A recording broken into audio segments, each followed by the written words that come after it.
My teen years were top tier. Top tier. Miami is the strip club capital of the world. And people don't know that. I was kind of raised in a strip club. So I think you're 4 years old, you're watching TV, you see Michael Jackson. I think he's in Romania at the time. Mm-hmm. How do you remember that? I don't know. I don't know. Maybe it's because it's one of my fondest memories. I was hooked. The first time I saw the guy, I just wanted to watch over and over and over and over again, and it became an obsession. Put on my white socks, do the moonwalk in the kitchen, and then I would watch the television and try to mimic every move and like rewind it and do it again, and rewind it and do it again. Over and over. How do you think he influenced you? At first, it was an obsession of trying to be him, right? And that obsession later became an influence because I needed my own identity. I needed to figure out like who I was. And I think what helped that come to fruition was when I started to write songs. I started writing songs when I was 8 years old. And when I started to write songs is when I felt like I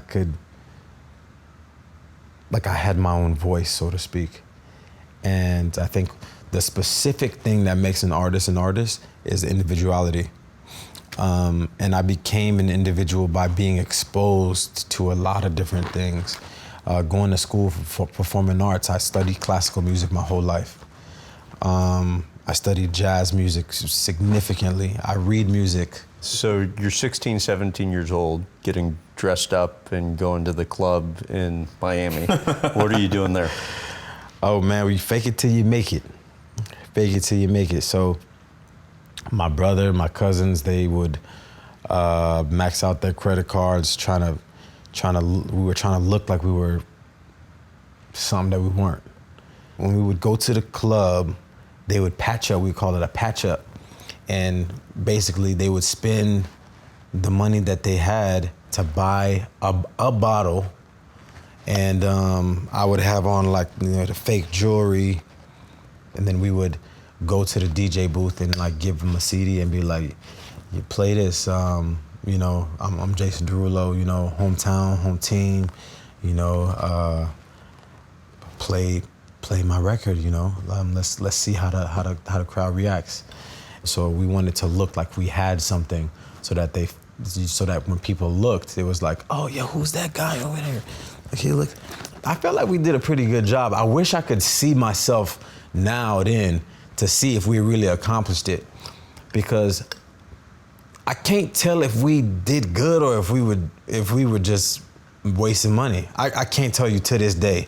Did we actually accomplish, looking like we had money? But I understand at 16, 17 years old, it worked out better for you in the strip clubs. Oh, it was lit. My teen years were top tier. Top tier. Miami is the strip club capital of the world. And people don't know that. I was kind of raised in a strip club. Okay, what do you mean? Because I was always in the strip club promoting my music. So that was the easiest place to get my songs played. It's harder to get your songs played in the actual club, but the strip club DJs were a little more forgiving, a little more for home team, Mm-hmm. And the actual club DJs were a little more bougie, So how would it typically work when you go in the strip club? Yeah. Oh, the strip club, man, same thing. You gotta do a little something. You gotta make it look like you have money. So, say we had $100 between the four of us. So it was four of us. It's me, my brother, and my twin cousins, Harry and Henry. So if we have $100, we know that we don't really have a long time to be there, because while you're there, you have to make an impact. If you have $50, you got to be there even shorter. If you got $30, you in and out. Make it rain, slide. And you only spend money when the song is playing.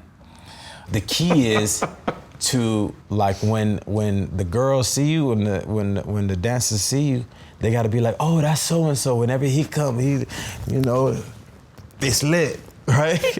So you just gotta time. That's the thing. You just, if you time it out right, you can always look like you have a lot. Do you think they knew how old you were then?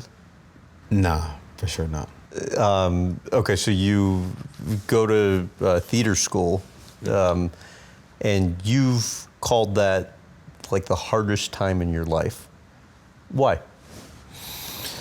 I think it taught me a lot, man. Shakespeare is hard. Doing ballet is hard. Wearing a dance belt is hard. Staying up till 3 a.m. and then waking up at 6 a.m. is hard. And why were you doing that? It was all or nothing. I squeezed out every ounce of every day, more so than anybody. Like, it's not even close. Like, nobody squeezed the juice out of a day like I did. All of those things were difficult, but then you put it all together and it became a really tough time, especially because I wasn't really able to like eat real meals a lot of the time. What? I didn't have any money. I was eating 4 bananas a day because they were a quarter each. The salmon smoothies that you talked about earlier, it was perfect for me because those little cans of salmon, it was not like good salmon, by the way. It was not like a strip of salmon it was the canned salmon that has bones in it. So you put it was worse, it's worse than you think it was.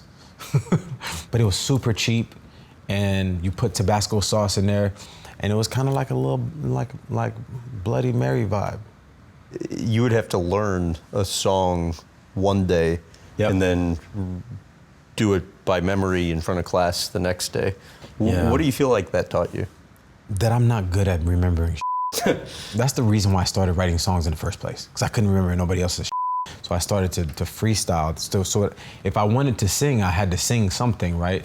So I had to like just go off top of my head and just like start singing anything. And that's kind of what like gave me a knack for melody. And then at 8 is when I decided to write my first entire song.